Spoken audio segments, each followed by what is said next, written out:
Hi, ನಾನು ವಿದ್ಯಾ ನಾಯಕ್. ಇವತ್ತೊಂದು story share ಮಾಡ್ಕೊಳ್ಳೋಕೆ ಇಷ್ಟಪಡ್ತೀನಿ.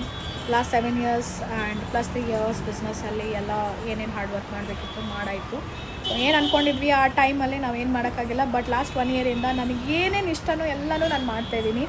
ಸೊ ನನಗಿದಬೇಕು ಅದು ಬೇಕು ಅಂತ ಅಂದ್ಕೊಂಡು ಡ್ರೀಮ್ ಅಷ್ಟೇ ಅಲ್ಲ, ಇವತ್ತು ನನ್ನ ಡ್ರೀಮ್ನ ಲೈವ್ ಆಗಿ ಕನ್ವರ್ಟ್ ಮಾಡ್ಕೊಂಡಿದ್ದೀನಿ.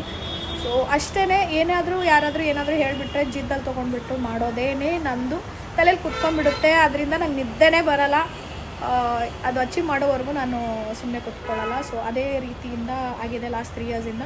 ಸೊ ಇವತ್ತು ಚೆನ್ನೈಯಲ್ಲಿದ್ದೀನಿ, ಸ್ಕಿಲ್ ಅಪ್ಡೇಷನ್ ಮಾಡ್ಕೊಳಕ್ಕೆ ಬರ್ತಾಯಿದ್ದೀನಿ. ಇನ್ನೂ ಒಂದು ತಲೆಯಲ್ಲಿ ಏನು ಓಡ್ತಾಯಿದೆ ಅಂತಂದರೆ, I want to make that fuck you money. ಯಾರ್ಯಾರು ಹೇಳಿದ್ದಾರೆ, ಏನು ನೀನು, ಯಾರು ನೀನು, ಏನಿದೆ ನಿನ್ನ ಹತ್ರ ಅಂತ ಹೇಳಿದವ್ರಿಗೆಲ್ಲ ಫಕ್ ಯು ಅಂತ ಹೇಳಿ ಆ ರೇಂಜ್ಗೆ ಹೋಗಬೇಕು. ಇದೆಲ್ಲ ಲೆಕ್ಕನೇ ಇಲ್ಲ ನನಗೆ ಅಂತ ಅಷ್ಟೆ.